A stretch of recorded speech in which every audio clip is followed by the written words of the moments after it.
In this video, I'm going to be looking at what's fun and intriguing about the Wolof language, including its amazing temporal pronoun system, noun classes, and some fun facts about the pronunciation. I did an online poll about which African language people would like to hear about, and Yoruba won.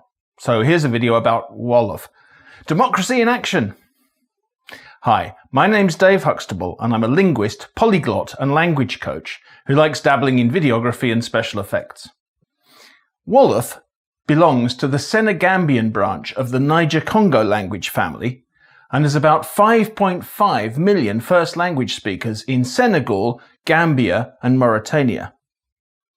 Since it's the most widely spoken language in Senegal, almost everyone there can speak it, even the 60% of the population who have another language as their mother tongue. One of the most intriguing features of Wolof are its personal pronouns. In English, my pronouns are he, him, his.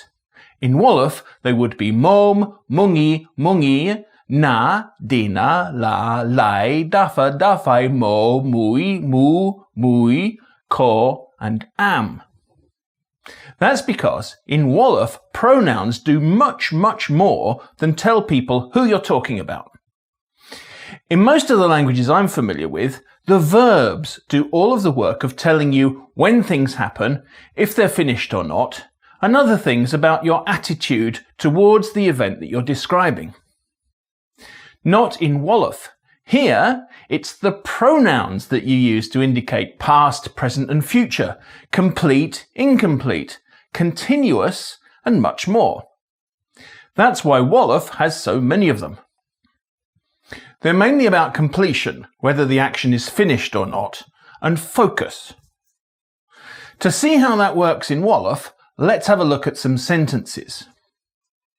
Mangi janga teribi. I'm reading a book. Using mangi to mean I tells us that the action is incomplete and is happening at the moment. Janga na teribi. I read the book. We have to change the word order when we use na, which means I, in the past, complete. Dina janga teribi. I will read the book. Here the word for I is dina, which is non-past and incomplete, so that gives the future meaning. Dinai janga teribi besbunek. I read the book every day. Adding y to some pronouns gives them a complete meaning. Here, expressing repeated action.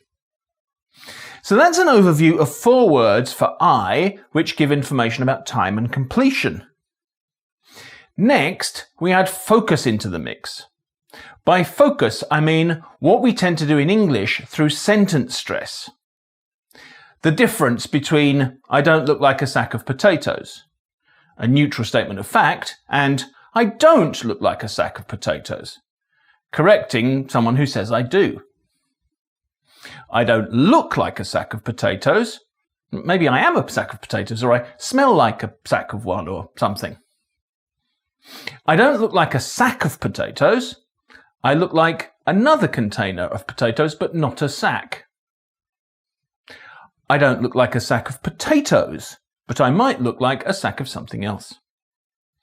So let's see how this works in Wolof, but not about potatoes. Terebi lajang means I read the book.